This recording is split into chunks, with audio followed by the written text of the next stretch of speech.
There aren't any wanderers left to fight. Time to get off work.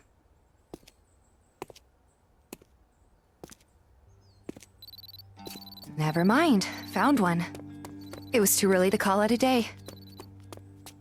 It's nearby.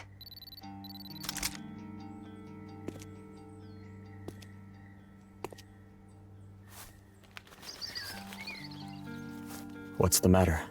In the vast sea of flowers, someone sits up from the grass. Who's there? The guy puts his hands up slowly as I point my gun to him. Xavier?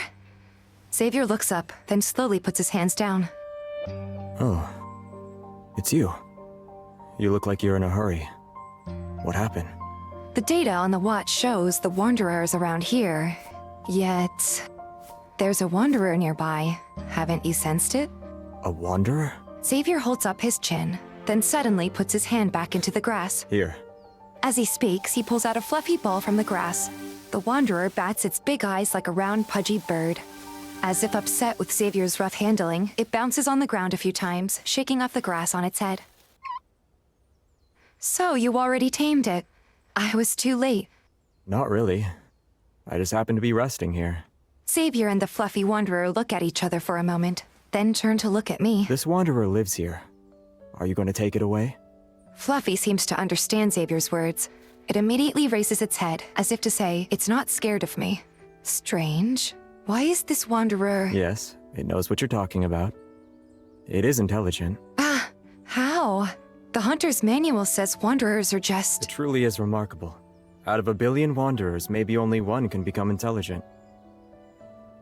But with billions of possibilities, there are billions of chances for life to be born. I squat down and observe Fluffy closely. It seems to know that I'm not hostile. It looks back at me with big eyes and even waves its hand at me. It's amazing such things exist in this world. Did you know? This area used to be a pile of ruins. Now that you mention it, I do. This area was attacked by wanderers before. On the Hunter's map, its location isn't marked. The first creatures to migrate back here are these little birds. Xavier points at the sparrows nesting in the bushes. They nested among the ruins and thrived, but there were still wanderers around at the time, so they lived in constant danger. Afterwards, this hero came and drove away all the wanderers. Fluffy stands before us, proud of itself. The birds brought with them flowers and fruit kernels, and this place became lush day by day. However, due to the influence of wanderers, the soil here is poorer than elsewhere. The flowers and plants here need more sunlight to grow well. He reaches out and touches a small white flower. Light flows from his fingertip, vitalizing the blossom, swaying in the wind. How do you know all this? He thinks for a while, and then comes up with a flimsy excuse. I like sleeping here. Though Xavier's words were gentle, they conveyed his meaning clearly. He probably won't allow me to do anything to this wanderer. I put away my gun and wave at Fluffy. Sorry about that. Nice to meet you. But you better hide. There are other hunters aside from Xavier and me. They won't be as kind. Maybe I'm mistaken, but when I say Xavier and me, Xavier seems to give me a perplexed look. For the next few days, I'm assigned to patrol the area around the Sea of Flowers. But it seems to be safe, and I don't encounter any wanderers for a while. When I have nothing to do, I think of that day when Xavier was here again. It must take quite a long time for ruins to transform into a sea of flowers, right? Several years, perhaps? Xavier seems to know what happened from the very beginning.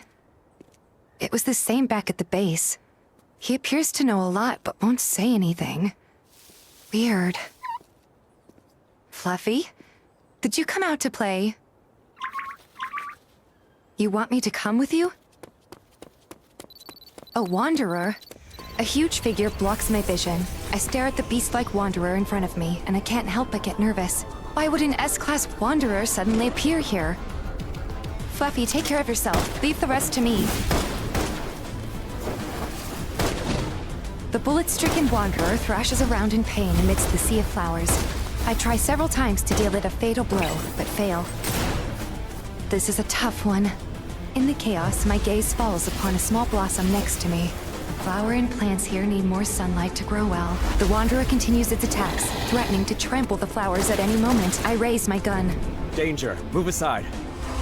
I look around while another Wanderer rushes out. As soon as I'm about to aim at it, light shines in from all directions. 9 o'clock. Shoot!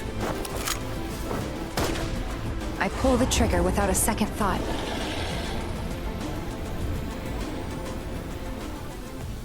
The gunfire fades alongside the Wanderer's roars. When I lift my head, all I see is Xavier's calm gaze. He picks up the flowers destroyed by the Wanderers one by one and puts them in the palm of his hand. All these flowers. How sad. It's okay. A lot more flowers are still blooming well. Next time, you should protect yourself first. Then you can kill the Wanderers before they get the chance to destroy the blossoms. That'd be better. Xavier gives me a small flower. It seems you can't help but try and rescue others.